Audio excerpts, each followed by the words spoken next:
এসে?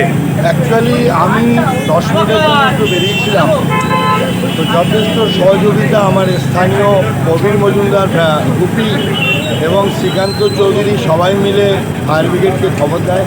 আমার বাইরে যে একটা গ্লোসাইন বোর্ড ছিল তার থেকে এই আগুনটা ধরেছে, তবে অল্পের উপরে আমরা বেঁচে গেছি। এটা একটা বৃহত্তম ক্ষতি হতে পারত। সব কিছু খুবই রক্ষা হলো যে অল্পের উপরে, এবং সমস্ত দোকানদার সবাই মিলে আমাকে সহযোগিতা করেছে যে এই আগুনটা বালিয়ে এনে তারপর ফায়ার ব্রিগেড খুব তাড়াতাড়ি অ্যাকশান, মানে এটা খুব বড় পাওনা আমার কাছে যে ফায়ার ব্রিগেড 5 মিনিটের মধ্যে এসে এই আগুনটাকে আজকে আমাদেরকে নেহাই বাঁচিয়ে দিল।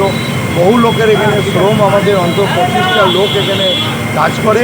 এটা একটা বড় সংস্থা, এই সংস্থা উৎসব বড়বাজার মেন রোড। তো আগুনটা লাগলো কিসের? আগুনটা অ্যাকচুয়ালি আমি এখন যেটা ধারণা করছি, আমি এখনও ভিতরে যাইনি, আই থিঙ্ক বাইরে যে গ্লোসাইন বোর্ডের সুইচ থাকে সেখান থেকেই হয়েছে মূলত। আমি যেটা দেখে এখন বুঝছি এবং এটাই সঠিক। কোন ফ্লোরে আগুনটা লাগলো? এটা একদম গ্রাউন্ড ফ্লোরে, যে বাইরে যে গ্লোসাইন বোর্ডের সুইচ থাকে সুইচ, দোতলা অবধি গ্লোসাইন বোর্ডের আগুন ধরে গেছে। আপনারা দেখাতে পারেন। তো সেক্ষেত্রে সত্যিকারই বাঁচোয়া যে আমরা বড় একটা বিপদ থেকে রক্ষা পেয়েছি। আগামী দিনে খেয়াল রাখবো যে কারেন্ট সংক্রান্ত যেন কারণ না ঘটে, এবং আমরাও সচেতনভাবে আবার নতুন করে ওয়ারিং করে যাতে এই বিপদ থেকে আমরা মুক্তি পাই, এটা আমরা ক্ষয়ক্ষতির পরিমাণ ক্ষয়ক্ষতির কোনো পরিমাণ আমরা কিছু বলতে পারবো না। এটা অনলি ফর দোকানের কোনো ক্ষতি হয়নি। যা ক্ষতি হওয়ার হয়েছে ওয়ারিংয়ের যে তার আছে, মেন সুইচ আছে, সেটা থেকেই ক্ষতিটা হয়েছে। এটার কোনো ক্ষয়ক্ষতির পরিমাণ আমি বলতে পারবো না, তবে আশা করি তেমন কিছু না, হয়তো 20-25-30 হাজার টাকার একটা এই ধরনের আনুমানিক ক্ষতি। ব্যস্ততম গোলবাজার, ব্যস্ততম।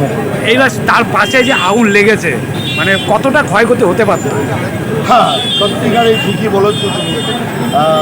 এই ব্যস্ততম জায়গায় যেভাবে আমাদের কাতারে কাতারে মেন রোডে দোকান আছে, গুপি আছে আমার বাজার সমিতির অপোজিট সেক্রেটারি, এবং যথেষ্টভাবে ক্ষয়ক্ষতি হওয়ার চান্স ছিল।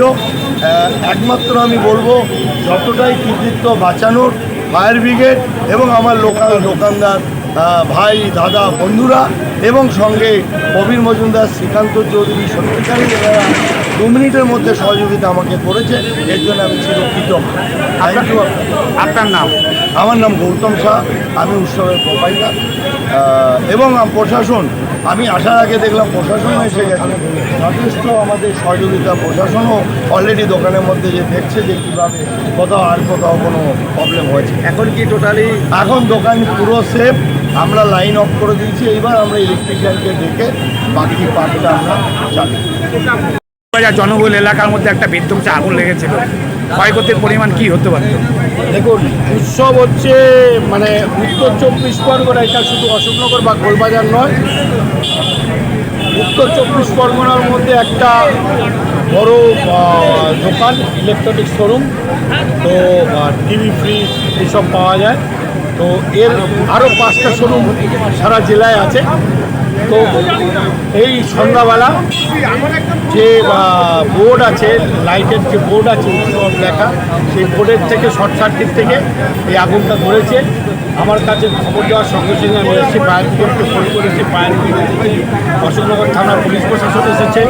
তো এবং বিশেষ করে এই দোকানের কর্মচারী এবং আশেপাশের দোকানদারের সমস্ত দোকানদাররা মিলে একদম খুব সুন্দরভাবে আগুনটা আয়ত্তে নিয়ে এসছে। ক্ষয়ক্ষতির পরিমাণ খুব কম। এইটা যদি আগুন লাগতো, শুধু এটা নয়, উৎসবে কোটি কোটি টাকা জিনিসপত্র তো আছেই, তাছাড়া আশেপাশের দোকানগুলো সরিয়ে যেত, সব জায়গায় দোকান তো স্প্রেড করে যেত। ভগবানকে ধন্যবাদ এবং ফায়ার ব্রিগেডকেও ধন্যবাদ দেবো।